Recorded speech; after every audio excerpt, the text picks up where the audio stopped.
일상생활에서 약 15살 정도 나이가 많은 사람이 이야기를 시작하면 젊은 사람은 마음에 내키지 않더라도 어쩔 수 없이 듣게 되는 경우가 많습니다.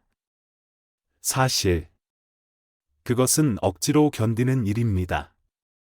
그러나 나이가 많은 사람은 그들이 하는 이야기가 너무 매력적이라서 다른 사람들이 그렇게 집중해서 듣고 있다고 오해하는 경우가 많습니다. 이 나이에 이르면 아마도 자신들의 이야기를 들어주는 사람이 적기 때문에 우리는 그들에게 이야기 상대가 되어주게 됩니다. 하지만 다음번에는 잡혀있지 않도록 방법을 찾아 탈출할 것입니다. 나이가 많은 사람의 행동 중에는 젊은 사람들이 불편함을 느끼게 하는 것들이 있습니다. 예를 들어, 나이가 들수록 우리는 종종 앞서간 사람들을 비판하는 경향이 있습니다.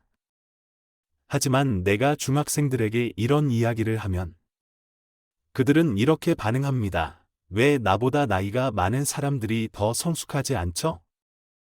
심지어 초등학생들이 중학생들에 대해 그런 말을 하기도 합니다.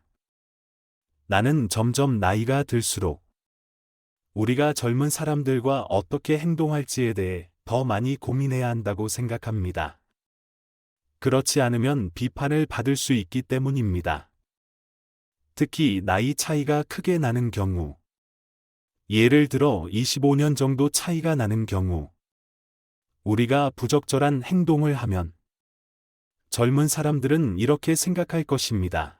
그 사람은 내가 더 어리니까 그런 식으로 행동하는 거야. 그들은 다른 어떤 이유도 고려하지 않습니다.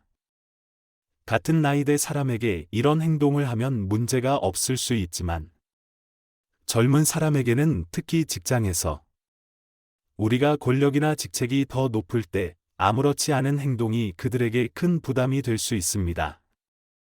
나이가 많은 사람은 한 가지를 기억해야 합니다. 너무 많은 말을 하지 마세요. 동년배와 이야기할 때는 그들이 솔직하게 그만해라고 말할 수 있지만, 젊은 사람은 그렇게 하지 못하고 원하지 않더라도 계속 듣게 됩니다. 이로 인해 그들은 피곤해지고 그것을 세심하지 않은 행동으로 느끼게 됩니다. 또 다른 나이가 많은 사람들의 습관은 지나치게 인색하다는 점입니다. 물론 나이가 많은 사람들이 젊은 사람들에게 모든 것을 지불해야 한다는 것은 아닙니다. 그러나 젊은 사람이 우리를 어디론가 초대했을 때 비용을 나누는 것은 합리적입니다. 하지만 우리가 그들을 초대해서 함께 밥을 먹거나 놀러 가자고 하면서 비용을 나누자고 요구하면 그들은 자신이 이용당하고 있다고 느낄 것입니다. 따라서 나이가 많은 사람은 이런 상황에서 더 관대함을 보여야 이기적이라는 인상을 주지 않을 수 있습니다. 또한 나이를 묻는 것도 불편함을 줄 수 있습니다. 많은 사람들이 나이를 묻는 것이 별거 아니라고 생각하지만 사실 이것은 상대방을 불편하게 만들 수 있습니다. 그들은 저 사람이 나보다 나이가 많다는 걸 증명하려고 하는구나 라고 생각할 수 있습니다. 특히 이성의 나이를 묻는 것은 때때로 상대방이 자신이 깎인 느낌을 받을 수 있습니다. 따라서 가능하다면 나이가 더 많은 사람이 나이를 묻는 것을 피하는 것이 좋습니다. 정말 궁금하다면 먼저 자신의 나이를 밝혀보세요. 하지만 상대방이 나이를 말하지 않으면 더 이상 묻지 마세요.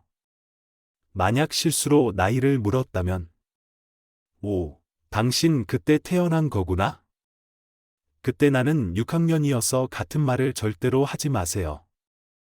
이런 말은 완전히 피해야 합니다. 오늘날 외모와 재산의 가치는 점점 더 중요하게 여겨지고 있으며 특히 우리가 나이가 들수록 그 차이는 더욱 두드러지게 나타납니다. 이는 부유한 사람과 그렇지 않은 사람 간의 격차가 시간이 지날수록 더욱 명확해지게 만듭니다. 상상해 보세요. 몇십 년 전 서울의 한 지역에 살던 사람이 재개발 덕분에 엄청난 자산을 얻게 되었습니다. 반면 20대의 또 다른 사람은 열심히 일하며 집을 사기 위해 노력합니다. 한 사람은 서울에 작은 집을 구하고 다른 사람은 다른 지역에 더 큰 집을 선택합니다. 30년 후 그들의 재산 가치 차이는 극명하게 드러날 것입니다. 이런 현실은 때때로 받아들이기 힘들지만 부정할 수는 없습니다. 하지만 어떤 사람은 여전히 불안한 생각을 하게 됩니다. 오, 그 사람은 서울에 살고 있네. 다른 사람이 자신보다 부유해 보이면 많은 사람들은 자신이 우월하다고 생각할 수 있습니다. 하지만 사실, 자신감이 부족한 사람은 그렇게 생각하며 그로 인해 열등감을 느끼게 됩니다. 만약 당신이 성공한 사람들과 함께 있을 때 불편하다면 그들을 피하는 것이 좋을 수 있습니다. 그러나 그렇게 해도 당신은 외로움을 느끼며 점점 더 기분이 나빠질 수 있습니다. 뛰어난 사람들과 있을 때 불안함을 느끼지만 또 다른 친구들과 만날 때는 그들이 뛰어난 사람들임을 자랑하게 되고 결국 그들과 떨어지지 않게 됩니다. 사실, 나이가 들어도 좋은 평판을 유지하는 사람들은 특별한 대단한 일을 했기 때문이 아니라 다른 사람에게 불편을 주지 않는 방법을 알기 때문입니다.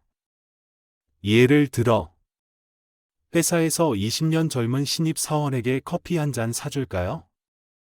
라는 질문을 받았을 때 당신이 괜찮아요.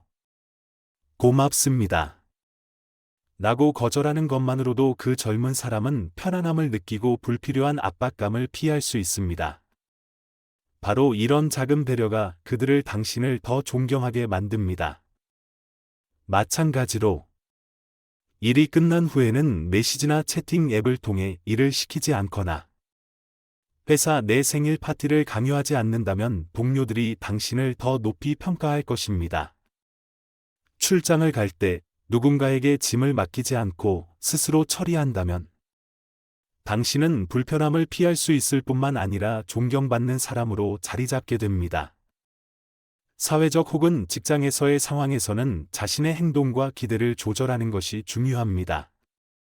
젊은 사람이 실수를 했을 때 다른 사람이 이미 지적했다면 당신이 다시 말할 필요는 없습니다. 그때 침묵하는 것은 상대방을 편안하게 하고 당신은 더 차분하고 존경받는 사람으로 보이게 합니다. 나이는 단지 숫자나 살아온 연수가 아니라 조직이나 사회, 그리고 주변 사람들과의 관계에서 어떻게 행동을 조정할 수 있는지에 대한 능력입니다. 나이가 들수록 사람들은 당신에게 특정한 무게를 부여하지만 당신이 덜 요구하고 불편함을 줄이면 더 많은 존경을 받을 수 있습니다. 나이나 직책을 이유로 다른 사람에게 무엇인가를 요구하지 마세요. 대신 겸손한 태도가 당신이 사람들의 존경을 유지하는 열쇠입니다. 심지어 가정에서도 부적절한 기대가 불화를 일으킬 수 있습니다. 예를 들어, 자녀가 경제적으로 잘 살고 도움을 줄 의향이 있다면 그 지원을 받는 것은 전혀 문제가 되지 않습니다. 하지만 자녀가 어려운 상황에 처해 있는데 당신이 은근히 그들이 당신을 돕기를 기대한다면 이는 상당한 압박감을 줄 수 있습니다. 심지어 자녀는 당신의 정신적 상처를 두려워하여 도와줄 수도 있지만 진심으로 원하는 것은 아닐 수 있습니다. 어느 시점에 이르면 당신이 더 이상 자녀에게 압박을 가하거나 강요할 수 없을 것입니다. 예를 들어, 건강이 나빠지고 나이가 들어가며 더 이상 스스로를 돌보기가 어려운 상황에서 이때 당신은 자녀가 절실히 필요하게 됩니다. 하지만 아이러니컬하게도 이전에 자녀에게 너무 많은 기대와 압박을 가했다면 당신이 가장 필요할 때 자녀는 거리를 두려고 할 수도 있습니다. 이것이 바로 어느 부모도 원하지 않는 비극입니다. 이 비극을 피하는 비결은 무엇일까요? 바로 자신에게서 시작하세요. 1. 재정은 관계를 보호하는 기반입니다. 가장 먼저, 그리고 가장 중요한 것은 탄탄한 재정적 기반을 갖추는 것입니다. 자녀를 위해 재정적인 부담을 무리하게 지지 마세요. 특히 그들이 정말 필요하지 않은 것들에 대해. 비싼 보충학습이나 사치스러운 강의가 당신의 기대를 만족시키기 위한 것이라면 그게 정말 가치가 있을까요? 대신 더 긴 미래를 생각해 보세요. 그 돈은 나이가 들어 자녀에게 의존하지 않고 독립적인 삶을 유지하는 데 도움이 될 수 있습니다. 자녀가 유학을 가고 싶어 한다면 신중하게 고려하고 정말 필요할 때만 지원하세요. 자녀가 창업 자금을 빌리고 싶어 한다면, 만약 은행에서 사업이 실현 가능하지 않다고 거절한다면, 당신은 평생 모은 모든 돈을 걸어야 할까요? 당신은 재정뿐만 아니라 관계의 위험을 두는 선택을 할 수도 있습니다. 부모가 재정이 부족해지고 자녀에게 의존하게 되면, 관계는 더 이상 단순한 사랑이 아니라 말할 수 없는 압박을 동반하게 됩니다. 이를 피하려면 항상 자신이 편안하게 생활할 수 있을 만큼의 재정을 남겨두어야 하며 누구에게도 의존하지 않도록 해야 합니다. 2. 건강은 독립의 열쇠입니다. 탄탄한 재정만으로는 충분하지 않습니다. 건강한 몸을 유지하는 것이 독립을 유지하는 데 필요합니다. 자유롭게 움직이는 것은 단지 자유로운 느낌을 주는 것이 아니라 자녀에게 부담을 덜어주고 독립성을 유지하게 해줍니다. 나이가 들어서야 건강을 신경 쓰지 말고 오늘부터 시작하세요. 매일 걷기는 간단한 습관이지만 큰 이점을 제공합니다. 걷기는 몸매를 유지하는 것뿐만 아니라 뼈와 관절을 보호하고 나이가 들어서 허리 통증이나 관절염을 예방하는 데 도움이 됩니다. 약을 제대로 복용하더라도 과체중은 나이가 들어서 삶의 질에 큰 영향을 미칠 수 있습니다.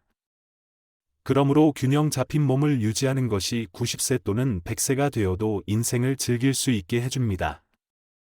3. 자녀와의 굳건한 관계는 귀중한 자산입니다. 나이가 들면 가장 큰 자산은 당신이 가진 돈이 아니라 자녀와의 관계입니다. 젊은 시절에 자녀에게 지나치게 압박을 가했다면, 예를 들어 그들에게 과도한 학업을 요구하거나 비현실적인 기대를 했다면, 자녀가 성인이 되었을 때 거리를 두게 될 수 있습니다. 젊었을 때의 무의미한 압박이 이 귀중한 관계를 파괴하지 않도록 해야 합니다. 90세가 되었을 때 당신과 자녀는 인생에서 성공과 실패를 모두 겪었을 것입니다. 그때는 자녀가 어떤 학교를 다녔는지, 어떤 일을 했는지와 같은 일들이 더 이상 중요하지 않습니다. 가장 중요한 것은 부모와 자녀 간의 관계가 여전히 가까운지, 튼튼한지입니다. 과거의 기대가 두 세대 간의 장벽이 되지 않도록 하세요. 당신이 기대보다 감정을 우선시한다면, 자녀가 책임감으로만 당신을 돌보는 것이 아니라 진심으로 사랑하고 존경하기 때문에 그렇게 한다는 것을 알게 될 것입니다. 행복한 노년은 의존이 아니라 동행입니다. 그곳에서 매일이 의미 있게 흘러가고, 그것은 당신뿐만 아니라 자녀에게도 마찬가지입니다.